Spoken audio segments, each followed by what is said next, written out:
Bienvenue dans le podcast Kilo Émotionnel, le podcast qui t'aide à décoder les vraies raisons qui te poussent à trop manger. Je suis Johanna Verdi, coach de vie, auteure du guide Mon cahier Kilo Émotionnel, créatrice du programme Déjeuner en paix et moi-même ancienne mangeuse compulsive. Si la nourriture te rend dingue, si tu te jettes sur la bouffe à la moindre contrariété, si tu rêves de perdre du poids mais que tu es incapable de tenir un régime plus de 2 jours ou 2 heures consécutives, tu es au bon endroit. Avec ce podcast, je vais te montrer comment sortir de l'obsession alimentaire et faire la paix avec ton assiette et ta balance pour que tu puisses enfin consacrer ton énergie à ce qui compte vraiment. Hello et bienvenue dans ce nouvel épisode. Aujourd'hui, je voudrais te parler d'un cas concret que tu connais forcément, que tu as forcément rencontré et qui a été apporté en séance de coaching par Solène, qui fait partie de la dernière session de mon programme Déjeuner en paix. Et Solène, ce qu'elle nous expliquait, c'est que elle est allée faire un brunch et elle avait beau avoir toute la meilleure volonté du monde et toutes les meilleures intentions du monde, elle est repartie en se disant « j'ai trop mangé, j'ai encore abusé, je suis pas arrivée à résister, dès que c'est devant moi, je pense qu'à ça, je mange même sans faim et je ne sais pas m'arrêter ». Et tu te reconnais peut-être dans cette situation.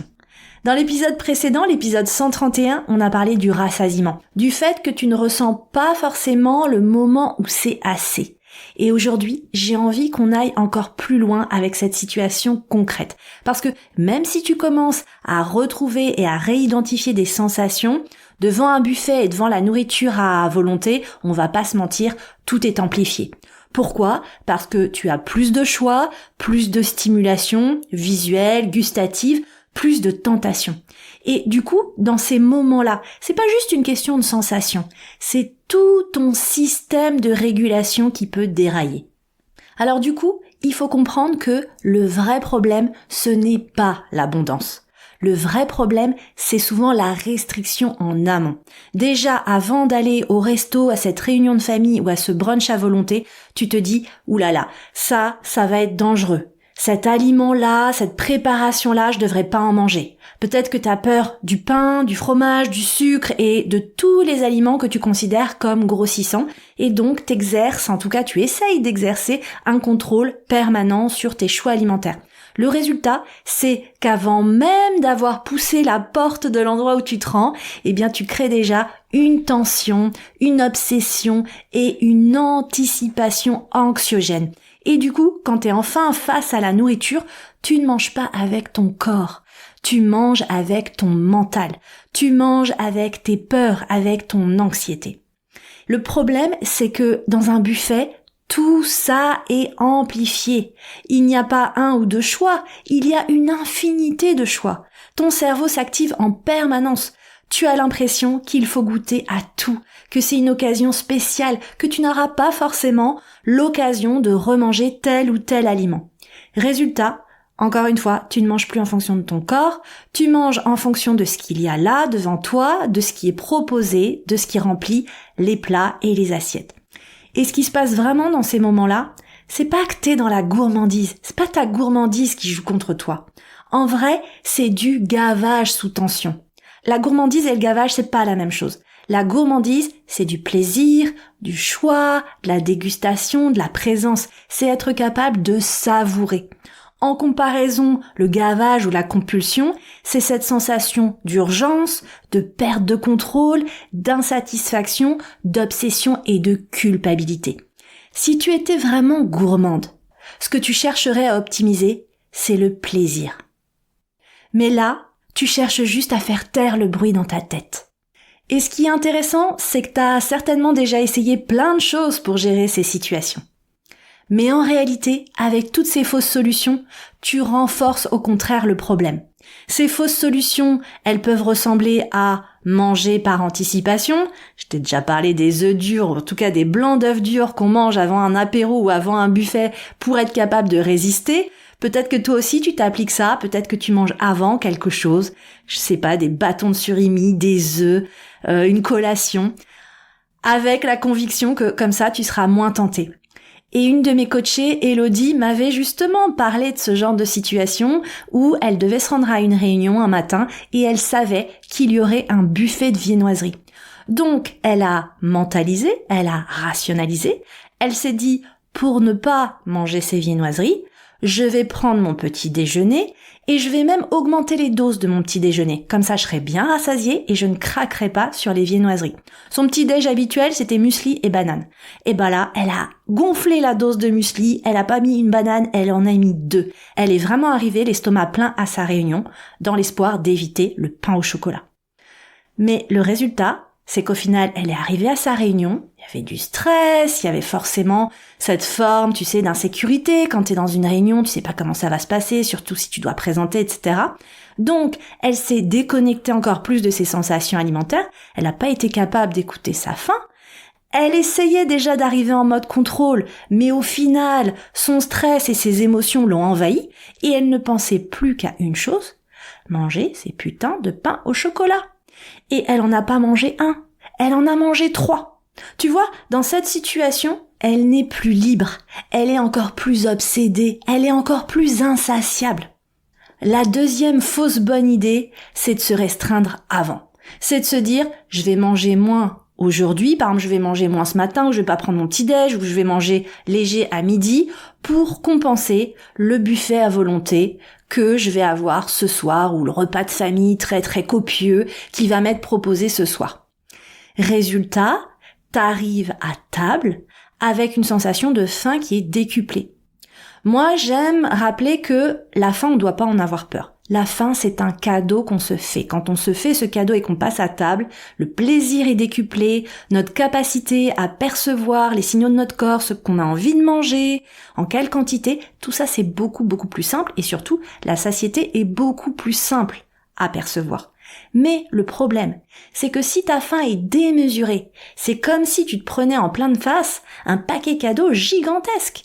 Du coup, c'est plus un cadeau, du coup ça devient un poids, donc ça crée plus de tension. Et là, ça génère une perte de contrôle qui est totalement amplifiée parce que ta faim physiologique vient s'ajouter à tes peurs et tes anxiétés alimentaires et tout ton mécanisme de diabolisation et encore plus amplifié par l'abondance de nourriture. Et là, c'est vraiment une bombe à retardement. Donc très très mauvaise idée de se restreindre avant. La troisième fausse solution, c'est de chercher à se contrôler. Chercher à faire attention, à éviter, à résister. On se dit, bon, je vais faire des choix healthy, je vais prendre des petites portions, je vais choisir juste des aliments safe, je vais éviter tel et tel aliment. Ça, vraiment, faut pas que j'y touche, faut pas que je touche au gâteau, faut pas que je touche au foie gras, faut pas que je touche, tu vois, ça, je dois résister. Et ça peut prendre différentes formes. Mais en réalité, c'est toujours la même logique. Se contrôler. Et le résultat, c'est toujours le même. De la frustration, une sensation de manque, une obsession mentale, une lutte interne et une fatigue qui se solde par, évidemment, des craquages démesurés. Parce que tu finis toujours par manger ce que tu évitais. Tu le sais. Si la volonté suffisait, t'en serais pas là, tu serais pas en train d'écouter ce podcast. Et dans ces cas-là, tu ne t'arrêtes plus, tu compenses tous tes manques, toute ta frustration. Et finalement, c'est l'excès de contrôle qui te conduit à cette sensation de perte de contrôle. Et puis enfin, je crois la pire fausse bonne idée, c'est cette phrase qu'on entend souvent, il faut garder le meilleur pour la fin. Et je voudrais te parler de Marie-Pierre. Marie-Pierre en séance de coaching, elle nous parlait de cette situation qu'elle vivait souvent. Marie-Pierre, c'était une fan de fromage, c'est toujours d'ailleurs une fan de fromage, et elle commandait des grands plateaux de fromage. Le truc, c'est qu'elle avait toujours en tête de garder le meilleur pour la fin, donc garder ses fromages préférés pour la fin. Donc, elle commençait par manger tous les autres. Évidemment, au bout d'un moment, en fait, son estomac était plein, elle avait plus faim, mais il restait ses fromages préférés. Donc, qu'est-ce qu'elle fait dans ces cas-là? Elle les mange, évidemment, elle ne veut pas passer à côté de ces fromages qu'elle adore et qu'elle préfère. Résultat, elle mange ses fromages alors qu'elle n'a plus faim, mais elle a encore envie, donc elle mange quand même. Et tu vois, le paradoxe, c'est qu'elle ne profite même plus. Elle n'arrive plus à extraire le plaisir de ces fromages, de ces aliments qui sont pourtant les meilleurs. Et donc, elle enchaîne sans être capable de ressentir la satiété et elle se retrouve avec le ventre plein, léthargique l'après-midi, des situations qu'on connaît. Donc, tu vois, dans tous ces cas, t'essayes de contrôler, t'essayes d'anticiper, t'essayes de repousser le moment du plaisir, mais t'es jamais vraiment en train de vivre le moment. Tu passes à côté du moment. Parce que toutes ces stratégies reposent sur le contrôle. Et face à un buffet, le contrôle ne tient pas. Ok, mais alors qu'est-ce qu'on fait maintenant ? Qu'est-ce qui peut vraiment changer notre façon d'aborder cette nourriture à volonté ? Ce qui va vraiment changer la donne, ce qui va vraiment changer les choses, c'est pas plus de contrôle, c'est sortir de la restriction et revenir au moment présent. La première chose que tu dois vraiment intégrer, c'est qu'il faut que tu fasses de ton mieux pour sortir de l'interdit et de la rareté. Tu peux manger toutes ces choses aujourd'hui, mais tu peux aussi les manger demain et après-demain et tous les autres jours de ta vie. Et je peux te dire qu'une vraie victoire, c'est celle qui a été partagée encore avec moi en séance de coaching de groupe par Christelle. C'est quand on me dit, j'ai mangé, le plat était délicieux, et puis en fait c'était un plateau repas, il y avait un gâteau au chocolat au dessert qui avait l'air très bon, mais en fait j'avais plus faim, je savais que je pouvais en avoir un autre jour, et je l'ai jeté. Alors évidemment, tu me connais, je suis contre le gâchis alimentaire, mais être capable de se respecter, être capable de sortir de, cette mentalité du manque et de la rareté, pour Christelle, c'est une vraie victoire, et je peux te dire qu'on a célébré ça ensemble. La deuxième chose qui va vraiment t'aider, c'est de te créer un cadre simple. Un cadre qui soit flexible, pas un cadre rigide, sinon on est dans une prison mentale, et il te faut un cadre, parce que si t'as pas de cadre, c'est le chaos. Donc ton cadre simple, ça va être de prendre une assiette. S'il n'y a pas d'assiette, tu peux tout à fait, face à une sorte de buffet dînatoire, tu prends une petite serviette carrée, ça devient ton contenant, ça devient ton assiette. Et là, tu choisis en conscience les aliments qui te font le plus envie et tu te poses et tu les dégustes. Et une fois que ton contenant est vide, tu retournes te servir.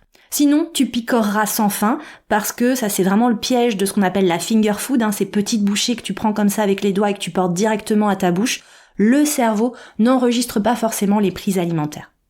Ensuite, la troisième chose que tu dois absolument faire, c'est évidemment de commencer parce que t'as vraiment envie de manger. Ne fais pas l'erreur de prendre un petit peu de tout, et puis à la fin, t'es pas satisfaite, et là, tu vas te servir les pancakes, le Nutella, le machin, le truc. Commence par te servir ce qui te fait le plus envie. C'est ce qu'a fait Marie-Pierre avec son plateau de fromage. Maintenant, elle a compris, elle a son plateau de fromage, elle commence par ses fromages préférés et je peux te dire qu'à la fin, elle est capable de se respecter parce que c'est beaucoup plus facile de ne pas terminer des aliments que tu aimes moins, tu vois. Là, du coup, l'envie, elle est beaucoup moins titillée, c'est beaucoup plus simple. Dans tous les cas, rappelle-toi que tu peux te resservir. T'as pas besoin de tout prendre maintenant, tu peux revenir. Mais si tu commences par ce que t'aimes le plus, t'auras beaucoup moins de regrets si finalement le plat est vide. Au moins tu te seras servi. Donc ça t'évitera aussi beaucoup de frustration. Et puis enfin, je t'invite à ralentir. Pas pour manger moins, mais pour ressentir plus. Pour vraiment être présente avec ce moment, avec cette assiette, avec cette nourriture. Et aussi et surtout pour être capable de te connecter à autre chose de plus grand que toi. Les personnes avec lesquelles tu partages ce moment, les discussions, le lieu, l'ambiance, le décor, le beau peut-être qui t'entoure, la joie peut-être qui t'entoure. Sinon, la nourriture est et restera ton seul focus. Et ça, on veut vraiment en sortir. Alors évidemment, j'aime bien mettre une nuance. Si aujourd'hui certains aliments te déclenchent trop, tu peux aussi choisir de ne pas t'y exposer, mais par choix. Tu peux te dire, je ne vais pas manger cet aliment, je vais pas m'exposer à cet aliment parce que pour l'instant, il crée trop de bruit interne. Mais pas parce que j'ai pas le droit, je vais pas savoir me contrôler, etc. Tu vois, choisir de pas manger quelque chose par choix, conscient, c'est pas la même chose que de pas le manger par interdiction. Parce que ça te mettra toujours en difficulté. Et du coup, tu vois bien là que depuis tout à l'heure, on n'est plus en train juste de parler de faire attention ou de manger moins. On parle de réapprendre à fonctionner autrement. On parle d'apprendre à sortir du contrôle, retrouver nos repères internes et tout simplement se reconnecter à notre corps qui est la plus intelligente et la plus parfaite des machines. Et c'est exactement ça que je t'apprends pas à pas dans mon programme Mission Sensation Alimentaire. Ensemble, on va mettre en place les conditions qui vont t'aider à reconnaître et respecter ta faim, ressentir le rassasiement et le respecter, ne plus avoir peur des aliments et ne plus perdre le contrôle dans ces situations sensibles comme l'abondance de nourriture. Et on va faire tout ça sans ajouter de règles rigides, sans combat contre soi-même, mais en revenant à quelque chose de beaucoup plus doux, beaucoup plus naturel, qui va t'apporter la paix et la sérénité. Et je vais pas te mentir, si t'es capable de manger quand t'as faim et d'arrêter à satiété, et qu'aujourd'hui tu as un poids significatif à perdre, ces kilos en trop te lâcheront progressivement sans même que t'aies besoin d'y penser, sans même que tu t'en rendes compte. Donc pour conclure, si tu ne dois retenir qu'une seule chose, rends-toi compte que aujourd'hui tu penses que tu ne sais pas gérer l'abondance, mais en réalité, tu ne sais pas gérer la tension que crée l'abondance. Et c'est là-dessus que tu dois travailler. Donc voilà, si tu as envie de prendre le raccourci, je ne peux que t'inviter à rejoindre Mission Sensation Alimentaire qui en plus est en promo en ce moment.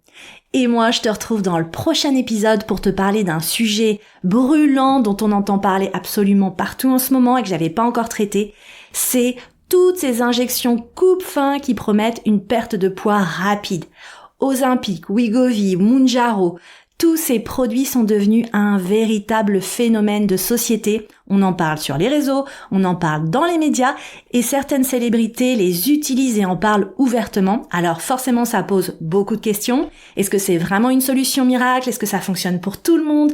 Quels sont les risques physiques mais aussi psychologiques? Et surtout, est-ce qu'on est face à une révolution ou à une nouvelle illusion de contrôle?